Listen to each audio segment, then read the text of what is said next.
রংপুর বিভাগীয় শাখা কর্তৃক আয়োজিত আজকে এই মহাসমাবেশের সম্মানিত সভাপতি, দিগার ওলামায়ে কেরাম, নেতৃবৃন্দ, সকল স্তরের জনগণ ভাইয়েরা আমার, আজকে মহাসমাবেশের উদ্দেশ্য কি পোস্টার এবং লিফলেটের মধ্যে দেওয়া আছে। দ্রব্যমূল্য ঊর্ধ্বগতি। আজকে সয়াবিন তেলের অবস্থা সম্পর্কে কম বেশি আমরা সবাই জানি।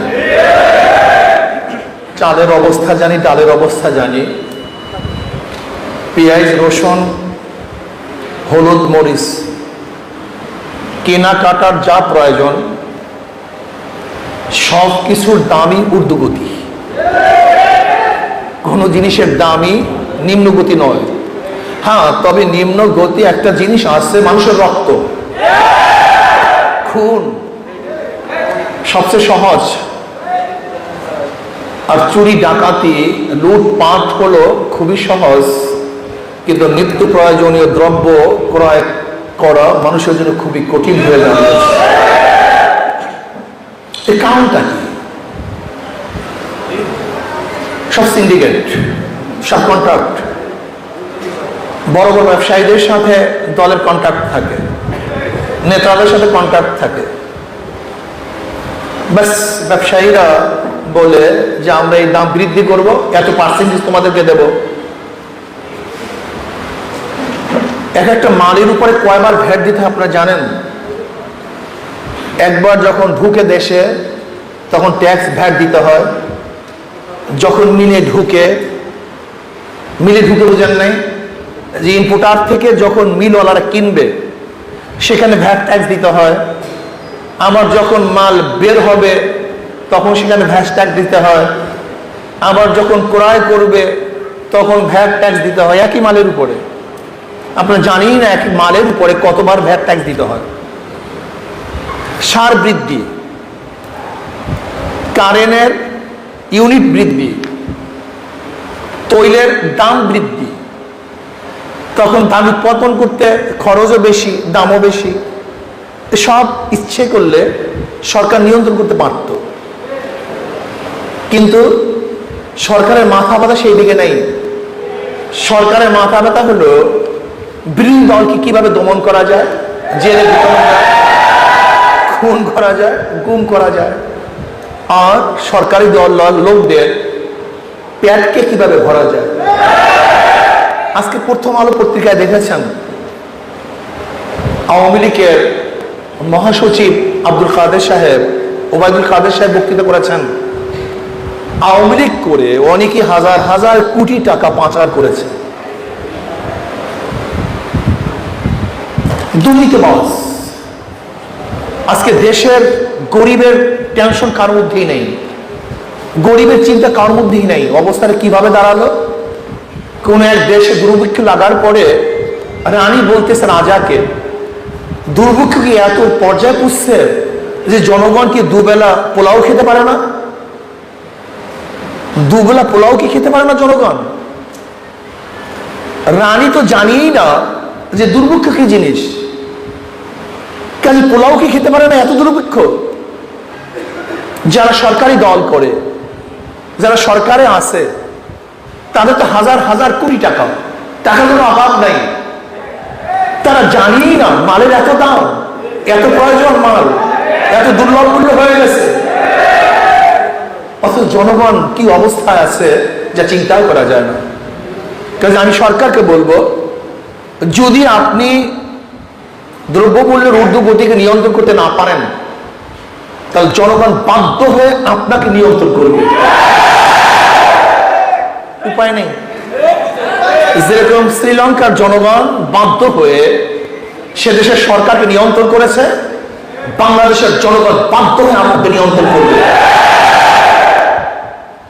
কয়েকদিন আগে শ্রীলঙ্কা সরকার বলেছে বোরখা খুলে নেবে, হুমকি দিয়েছিল। আল্লাহ রাব্বুল আলামিন তাদের পরনের কাপড়ও রাখে না, সেটা খুলে দিয়েছে। এটা আল্লাহ পাকের নিজাম। আমি সরকারকে বলবো, আপনিও শ্রীলঙ্কার মতো কাপড় খুঁড়তে বাধ্য করবেন না, কারণ পেটে যখন ক্ষুধা থাকে তখন হুঁশ থাকে না, কিন্তু পেটে ক্ষুধায় হুঁশ থাকে না। যদি জনগণ ক্ষুধার্ত হয় তাহলে হিংস্র বাঘের মতো হয়ে যাবে, কোন জায়গায় থাবা মারবে তারা নিজেরাও জানবে না, মসনা কাঁপিয়ে দেবে জনগণ। কাজেই দ্রব্যমূল্য ঊর্ধ্বগতিকে নিয়ন্ত্রণ করতে হবে, এটা আমাদের দাবি। 21 বছর বয়স হলে মদ পান করতে পারবে। যেখানে 100 মদখোর থাকবে সেখানে দোকান খোলার অনুমতি দিবে। মনে হয় যেন বাংলাদেশ তোর বাবার দেশ, নাস্তিকদের বাবার দেশ। এটা ভারতের অঙ্গরাজ্য নাকি? ভারতে গিয়ে দেখেন সব জায়গায় মদের দোকান আছে, ওপেনে মদ পান করা হয়, বাজারে বাজারে মদের দোকান আছে, মোড়ে মোড়ে মদের দোকান আছে। তাহলে মানি আমাদের দেশটা তো আমাদের দেশের কোনো নেতারা নিয়ন্ত্রণ করে না, আমাদের দেশের নেতারা আমাদের দেশ নিয়ন্ত্রণ করে না, ওই ভারতের লোকজন আমাদের দেশ নিয়ন্ত্রণ করে। তাহলে আমরা কেমন স্বাধীন? আসলে আমরা স্বাধীন মুখে বলি, আসলে প্রকৃতভাবে আমরা স্বাধীন না। যদি আমরা স্বাধীনই হতাম তাহলে র্যাবের উপর থেকে নিষেধাজ্ঞা উঠাবার জন্য আমাদের বাংলাদেশ সরকার ভারতকে ধরছে কেন? লজ্জায় মাথা নত হয়ে যায়। উকিল ধরছে ভারতকে, আজকে ভারত আমাদের উপর নিয়ন্ত্রণ করবে, তাহলে আমরা স্বাধীন হয়েছিলাম কেন? ভারত আমাদের কর্তৃত্ব করবে, তাহলে আমরা স্বাধীনতার মানিটা কি হলো? আমাদের গর্ব কোথায় স্বাধীনতা? ভারত আমাদেরকে দ্রব্যমূল্য নিয়ন্ত্রণ করবে, রাজনীতি নিয়ন্ত্রণ করবে, কে ক্ষমতা যাবে কে ক্ষমতা যাবে না ওখান থেকে আসবে না, এটা মেনে নেওয়া যায় না। কে ক্ষমতায় থাকবে কে ক্ষমতায় যাবে, কে উঠবে কে নামবে, এর নিয়ন্ত্রণ করবে বাংলাদেশের জনগণ, অন্য কাউকে এই নিয়ন্ত্রণ শক্তি হাতে দেয়া যাবে না। কিন্তু আমরা কি দেখেছি? আমরা দেখছি যারা ক্ষমতায় আছে, যারা ক্ষমতায় যেতে চায়, তারা আমাদের দেশের জনগণের কাছে কেউ যায় না, তারা সবাই বিদেশি শক্তির কাছে যায়। কিন্তু ইসলামী আন্দোলন বাংলাদেশ বিদেশি শক্তির কাছে যাবে না, তারা বাংলাদেশের জনগণের কাছে যাবে। বাংলাদেশে কে ক্ষমতায় যাবে কে ক্ষমতায় যাবে না, কে থাকবে কে থাকবে না, এই সিদ্ধান্ত গ্রহণ বাংলাদেশের জনগণ, অন্য কেউ। এই জন্য তারা ভোট দিতে ভয় পায়, ভোট দিতে চায় না, কেন জানে ভোটের হারি ফাঁকা হয়ে যাবে। বাংলাদেশের জনগণ এই দুর্নীতিবাজদেরকে আর কোনো অবস্থায় ক্ষমতায় রাখবেন না ইনশাআল্লাহ। আপনারা দেখেছেন ইসলামী শিক্ষা সংকুচিত করা হয়েছে। আজকে ইসলামী শিক্ষার উপরে পরীক্ষা নিবে না, আর যেই সাবজেক্টে পরীক্ষা হয় না সেই সাবজেক্টে কেউ পড়াশোনাও করে না। তার পরিবর্তে ডারউইনের থিওরি স্থাপন করা হয়েছে। ডারউইনের থিওরি গিয়ে দেখেন নবম ক্লাসের সমাজ বিজ্ঞানের মধ্যে, দশম ক্লাসের সমাজ বিজ্ঞানের মধ্যে ডারউইনের থিওরিটা কি? মানুষ থেকে নয়, মানুষ বানরের থেকে। এই কয়েকদিন আগে যা হিন্দু শিক্ষক তার ক্লাসে বলেছিল যে আল্লাহ বলতে কিছু নাই, প্রতিবাদ করার কারণে তাকে অ্যারেস্ট ভাবে জেলখানা থেকে তাকে বের করছে। শুধু তাই নয়, তাকে তো বের করতেই, কিন্তু যারা রেকর্ড করছে আন্দোলন করছে তাদের বিরুদ্ধে কেস হয়েছে, তাদেরকে জেলে দেওয়া হয়েছে। অর্থাৎ বাংলাদেশের গ্রামপুর মুসলমান, সেই দেশে আল্লাহ নাই, মানুষ থেকে নয়, মানুষ বানরের থেকে এই হাজার হাজার কোটি কোটি টাকা খরচ করে এই শিক্ষা আমরা শিক্ষিত করে আমাদের সন্তান করতে, এর জন্য আমরা ট্যাক্স দেই, এর জন্য আমরা ভ্যাট দেই, এর জন্য আমরা কর দেই, এর জন্য সরকার দখল করছি না। বাংলাদেশে এই শিক্ষা ব্যবস্থা চলতে পারে না। তবে আমরা দাবি করবো প্রাইমারি লেভেল শুরু করে মাস্টার্স পর্যন্ত প্রত্যেকটা ক্লাসে মানুষদের ইসলামী মুসলমান ইসলামী শিক্ষা শিক্ষা দিতে হবে। এই ব্যবস্থা সরকার করতে হবে। এরপরে আপনারা দেখেছেন বর্তমানে কিছু পাগল ঘাদানি নামে ওলামায়ে কেরামের বিরুদ্ধে দুদুকে দরখাস্ত করেছে, রিপোর্ট দিয়েছে। আমি প্রথম প্রশ্ন করতে চাই, তাদেরকে অধিকার কে দিয়েছে? এই বৈধতা পেল কোথায়? সেও জনগণ, আমরাও জনগণ। জনগণের বিরুদ্ধে জনগণ তদন্ত করে দুদুকে রিপোর্ট পেশ করার আইনি কোন শুদ্ধতা বৈধতা আছে? যদি না থাকে তাহলে দুদককে প্রথম বলবো, আপনি রিপোর্ট গ্রহণ করলেন কেন? এই বৈধতাকে কে দিয়েছে? আমি দুদককে বলবো 9 মাস পর্যন্ত তারা যে 9 মাস পর্যন্ত তদন্ত করেছে, এই 9 মাস পর্যন্ত তদন্ত করার পিছনে যত সদস্য এর মধ্যে সংশ্লিষ্ট ছিল, যত অর্থ খরচ হয়েছে, এই ফান্ডিং কে করছে?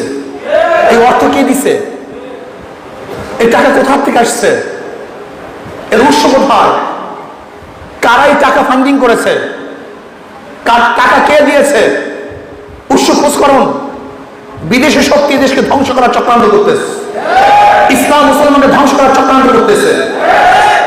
যদি আপনি বিচার না করুন, সরকারকে বলবো বিচার না করুন। যদি আপনি বিচার না করেন তাহলে বলবো আপনি এটা করিয়েছেন, আপনি তাকে ফান্ড দিয়েছেন, টাকা দিয়েছেন বাংলাদেশ ইসলাম উৎখাত করার জন্য, ধ্বংস করার জন্য। আপনি ব্যবস্থা গ্রহণ করুন, জলদি জলদি ব্যবস্থা গ্রহণ করুন। যদি জলদি জলদি ব্যবস্থা গ্রহণ না করুন তাহলে বাংলাদেশের জনগণ বাধ্য হয়ে ইসলামের বিরুদ্ধে ওলামায়ে কেরামদেরকে, আজকে ওলামায়ে কেরামদেরকে ইসলামকে কটূক্তি করার কারণে, তাদেরকে লাঞ্ছিত অপমানিত করার কারণে, মানহানি করার কারণে বাংলাদেশের প্রত্যেকটা মুসলমান গর্জে উঠবে, আন্দোলন করবে, সামনে করবে ইনশাআল্লাহ। সাহস তাদেরকে কে দিয়েছে? সমস্ত শীর্ষ ওলামায়ে কেরামদের বিরুদ্ধে আজকে দুদকের কাছে তারা দরখাস্ত করবে, রিপোর্ট পেশ করবে। এত বড় সাহস! আজকে ওলামায়ে কেরামকে ধর্ম ব্যবসায়ী বলবে, এত বড় সাহস তাদেরকে কে দিয়েছে? আমি জানতে চাই সরকারকে। ওলামায়ে কেরাম দেশে ভেসে আসে নাই, আমরা কসুরি বাবা নই যে বিদেশ থেকে ভেসে এসেছি। এদেশ আমাদের, আমার বাবার দেশ, আমার দাদার দেশ, মুসলমানদের দেশ। মুসলমানের কারণে দেশ স্বাধীন হয়েছে, অন্য কারোর কারণে নয়। এদেশ স্বাধীন হয়েছে মুসলমানের কারণে। ব্রিটিশের বিরুদ্ধে আন্দোলন মুসলমান করেছে। এদেশের স্বাধীনতার জন্য মুসলমান সর্বোচ্চ চেষ্টা সাধনা করেছে। কাজে দেশ মুসলমানদের দেশ, নাস্তিকদের দেশ নয়। কোন নাস্তিক মুসলমান উৎখাত করার চেষ্টা করবে আর মুসলমানরা বসে থাকবে না, এটা হতে পারে না। যেরকম আগুন এবং পানি একই জায়গায় থাকতে পারে না, আলো এবং অন্ধকার একই জায়গায় থাকতে পারে না, ইসলামের দুশমন এবং মুসলমান একই জায়গায় থাকতে পারে না। এটা কোথা থেকে এসছে? যাদের দুর্নীতির কোনো অভাব নাই, যার চরিত্র চরম খারাপ, যারা মায়ের সাথে খারাপ ব্যবহার করে, মাকে খেত বদের পরিবর্তে ঘর থেকে নামিয়ে দেয়, দুর্নীতির কারণে যাদের চাকরি চলে যায়, এর মুসলমানদের বিরুদ্ধে, আলেম ওলামাদের বিরুদ্ধে রিপোর্ট পেশ করবে, ধর্ম ব্যবসায়ী বলবে, এটা মানা যায় না, মানতে পারি না। আজকে দেশ স্বাধীন হয়েছিল 3টা ভিত্তিতে: সাম্য, মানবিক মর্যাদা, সামাজিক ন্যায় বিচার। আজকে কোথায় সাম্যতা? সাম্যতা কোথায়? যারা দল করবে তারা ইজ্জত সম্মান পাবে, যারা দল করবে না, সরকারি দলে থাকবে না, তারা লাঞ্ছিত অপমানিত হবে। এটা কি সাম্য? আজকে যারা ক্ষমতাসীন তাদের আত্মীয় স্বজন রেলে ফ্রি চলবে, আর যারা ক্ষমতাসীন না তারা টাকা দিয়েও মুক্তি পাবে না, বাঁচতে পারবে না। এর নাকি সাম্যতা? মানবিক মর্যাদা কোথায়? কোথায় মানবিক মর্যাদা? আজকে মানবিক মর্যাদা পাচ্ছি না, মানুষ ঢুকে ধরে মরছে। যারা দল করবে না তারা লাঞ্ছিত অপমানিত হবে। আজকে সম্মানিত লোক তারা লাঞ্ছিত হবে, অপমানিত হবে। আজকে ওলামায়ে কেরাম লাঞ্ছিত হবে, অপমানিত হবে। এটি কি মানবিক মর্যাদা? সামাজিক ন্যায় বিচার কোথায়? যদি দল করেন, খুন করলে মুক্তি পাবেন, আর যদি দল না করেন, অন্যায় না করলেও আপনি জেলখানায় ভুগবেন। এটা কেমন কথা? হ্যাঁ, সব জায়গাতেই সরকার হস্তক্ষেপ করেছে। আজকে নির্বাচন কমিশন, নির্বাচন ব্যালটে হবে না ইভিএমে হবে সে নির্ধারণ করবে কে? না, নির্বাচন কমিশন। নির্বাচন কমিশন। অথচ আমাদের প্রাইম মিনিস্টার কি বলেছেন? ইভিএমে সব জায়গায় নির্বাচন হবে। তার মানে সে আগে নির্দেশ দিয়েছে আগামী নির্বাচন সুস্থ হবে না, আগামী নির্বাচনও একমুখী নির্বাচন হবে। শোনেন, আপনার বিগত দিনে এই নির্বাচন করেছেন, জনগণ কিছুই বলে নাই, কিন্তু ভবিষ্যতে যদি আপনি ওই একতরফা রাত্রে নির্বাচন করার চেষ্টা করেন, তাহলে বাংলাদেশের জনগণ ঐক্যবদ্ধ হয়ে যেরকম শ্রীলঙ্কা সরকার দুর্নীতিবাজ সরকার পালাতে পারে নাই, ঠিক বাংলাদেশের জনগণ ঐক্যবদ্ধ হয়ে দুর্নীতিবাজদেরকে ভোট ডাকা এবং ভোট চোরদেরকে পালাতে দিবেন না ইনশাআল্লাহ। কাজে আসুন আমরা আগামী নির্বাচনে সাম্য, মানবিক মর্যাদা এবং সামাজিক ন্যায় বিচার প্রতিষ্ঠা করার জন্য ইসলামী আন্দোলন বাংলাদেশের কোন বিকল্প দল আছে বলে আমি মনে করি না। এটা আমার জানা নেই। ইসলামী আন্দোলন বাংলাদেশের প্রত্যেকটা নেতা কর্মী তারা সন্ত্রাসের সাথে সংযুক্ত না, তারা মদ্যপায়ী না, তারা চোরাচালানের সাথে জড়িত না, তারা অবৈধ অস্ত্র নিয়ে ঘোরাফেরা করে না, তারা চাঁদাবাজি করে না। যদি এদেশ চাঁদামুক্ত করতে হয়, সন্ত্রাস মুক্ত করতে হয়, আমি মনে করি ইসলামী আন্দোলন বাংলাদেশের কাছেই এদেশ নিরাপদ, সন্ত্রাস মুক্ত হবে বলে আমি মনে করি ইনশাআল্লাহ। এর জন্য আজকের থেকে আমাদের ইসলামী আন্দোলন বাংলাদেশের প্রত্যেকটা নেতা কর্মীকে ঝাঁপিয়ে পড়তে হবে, এলাকা এলাকায় ছড়িয়ে পড়তে হবে। আমাদের এখন থেকে জনগণের কাছে যেতে হবে যে আসুন আমরা ইসলাম, মানবতা এবং সামাজিক ন্যায় বিচার প্রতিষ্ঠা করার জন্য ইসলামী আন্দোলনের হাত পাকে আমরা সবাই ভোট দেব। এখন থেকে ঝাঁপিয়ে পড়ুন, এখন থেকে দাঁড়িয়ে দাঁড়িয়ে যান। যেখানে দুর্বলতা আছে সেখানে আমরা গিয়ে দুর্বলতাকে কাটিয়ে সেই এলাকাকে শক্তিশালী করার চেষ্টা করবো ইনশাআল্লাহ। কি রাজি আছেন ইনশাআল্লাহ? আশা করি আগামী দেশ হাত পাকা দেশ হবে, আগামী দেশ ইসলামের দেশ হবে। আগামী ইনশাআল্লাহ ইসলামী আন্দোলন বাংলাদেশ বিপুলভাবে ভোটের মাধ্যমে এদেশে সামাজিক ন্যায় বিচার, মানবিক মর্যাদা এবং শান্তি প্রতিষ্ঠা করবে ইনশাআল্লাহ।